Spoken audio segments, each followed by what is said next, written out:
Hey there! Welcome back to Etienne's Place for another week, for another set of tidbits, for another dishing or another sharing of little nuggets that you can find to be most useful. Again, as usual, I encourage you, keep in touch, ensure to subscribe to Etienne's Place, and keep the knowledge, keep the information flowing your way. The week that was into the current week as being one fraught with unhappy, discontented taxpayers. And the common murmur has been, what has happened? My tax refund is so much less than it was before. Or, whereas I used to get a refund, now I find that I'm owing taxes. What on earth is happening? And of course, answers are floating all over the place as to the reason for this. Some are factual, some are less than presenting the real reason behind it. So today I just want us to quickly look at what lies at the heart of this seemingly fallout between what used to be in 2017 and what is currently occurring in 2018 as far as tax refunds go. Several weeks back, maybe a month and a half back, I presented a video where we looked at the changes in the tax rates. And just as a quick recap, I indicated that up to 2017, the tax rates fell in the ranges of 10 to 15% to 25% to 28% onward. And of course, depending on where your salary fell in that tax table, so to speak, then you would fall in that tax bracket of a 10% tax bracket, 15, 25, 28. One of the tax changes that came effective as of 2018 is a reduction in these rates. The 10% of 2017 continues to be 10% in 2018. The 15% tax bracket, however, has now, as of 2018, is now 12%. The 25% is now 22%. The 28% is now 24%. Now, what does that mean? It means, therefore, that when your salary is calculated, if nothing has changed between 2017 and 2018 in terms of your salary, what you're receiving for your salary, no salary increase and no salary decrease, so to speak, then if you were in the 15% tax bracket in 2017, now you find yourself in the 12% bracket. And of course, if you were in the 25% bracket, you are now in the 22%.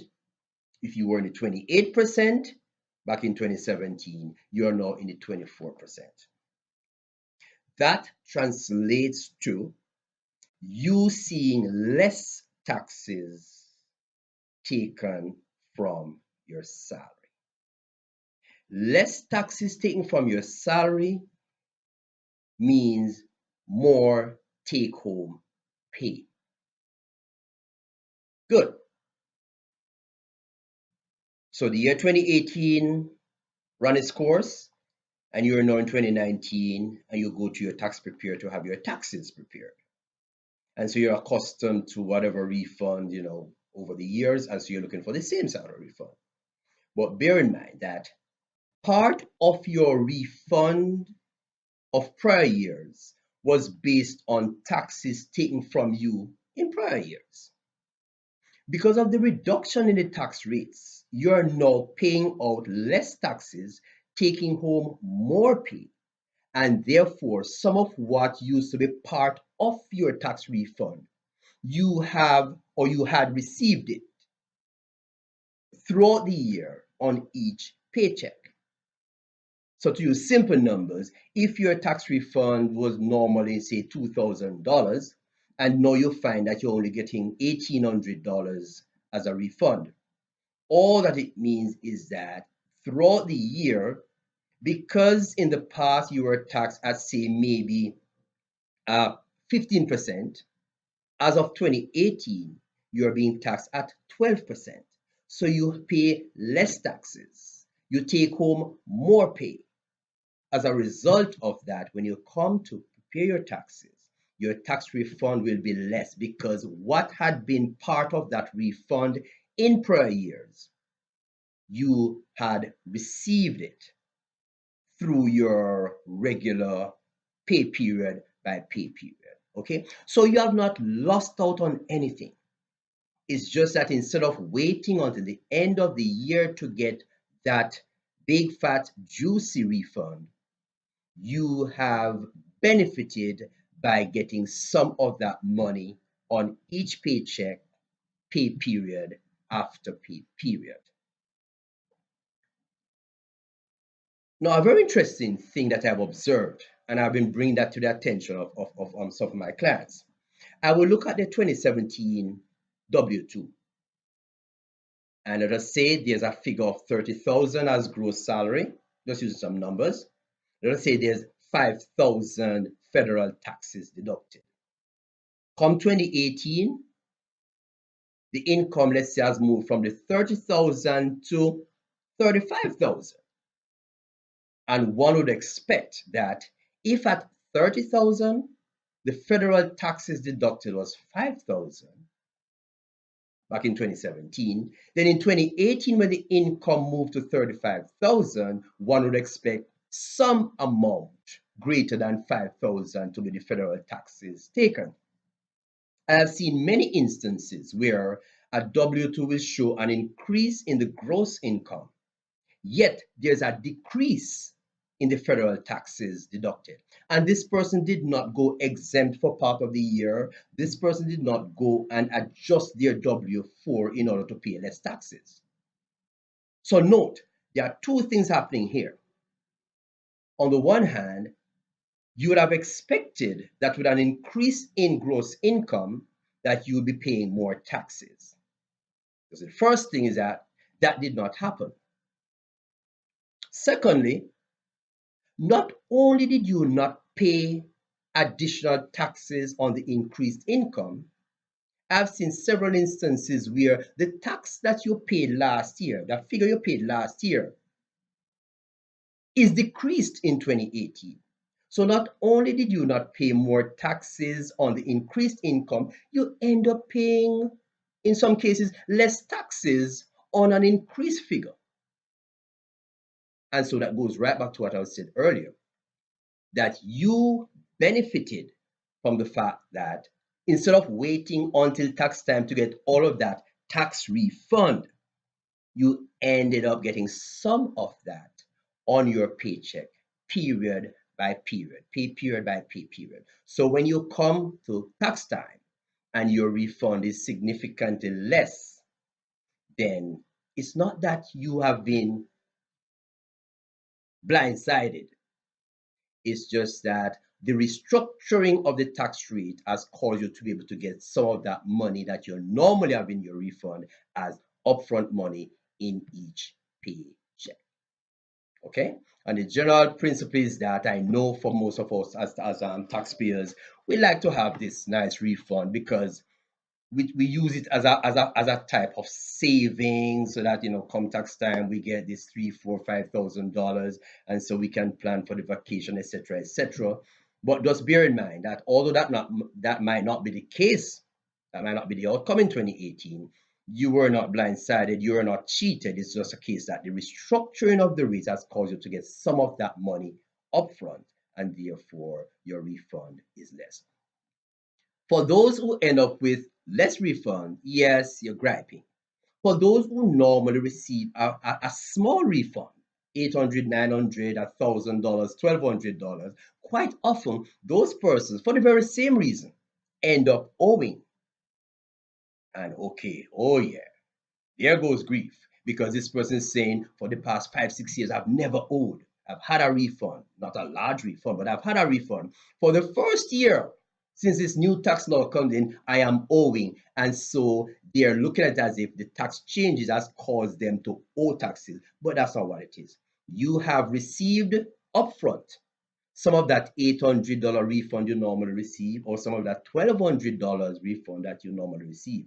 And as I said before, if your refund were in the region of $400, $500, $600, then you can see how easy it is for having received money upfront that you'd have totally wiped out this normal $400, $500 refund and end up owing. Yes, it is the first year of the change, so individuals will get adjusted to it and accustomed to it. But all it means that you're going forward in this year 2019, you just have to be aware, conscious that you're going to make some changes to your withholding if you so desire, or just prepare yourself to know that, hey, I'm getting that money bit by bit in my normal paycheck, and therefore I will no longer be looking for my $4,000, $5,000 refund. I may end up with 1,500, 2,000, but hey, I was not cheated. I just got some of that normal refund upfront. Okay, and that's what it's about. Believe me when I tell you, that's what it's about. Good. I also want to quickly look at the relationship or the differences between what we refer to as deductions versus credits. Tax deductions versus tax credits. Okay? A deduction is exactly what it says. And again, I like to use my simple number illustrations to bring up the point. Let us say that your income is $1,000. That's your gross income. That's your taxable income is $1,000. Keeping it very simple. Let us also assume that you're in a 10% tax bracket. So naturally, by simple arithmetic, 10% of $1,000 is $100. And so your tax bill would be $100. However, if you're entitled to a deduction of, say, $200, then that deduction would be applied before we tax your income.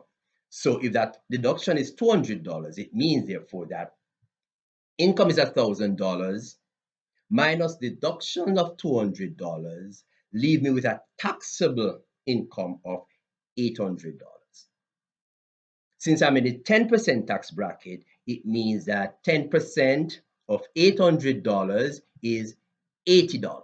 So instead of paying $100 as tax, I'm only paying $80 because that $200 deduction resulted in me having a $20 tax saving.